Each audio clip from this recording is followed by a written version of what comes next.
Service in Nashville has issued a flash flood warning for Marshall County in Middle Tennessee, Rutherford County in Middle Tennessee, Williamson County in Middle Tennessee, Bedford County in Middle Tennessee, until 1:15 p.m. Central Standard Time.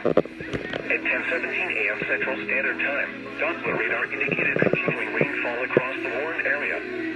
Significant rainfall has already fallen, and up to another 1/2 inch is possible over the next 3 hours. Flash flooding will become increasingly likely.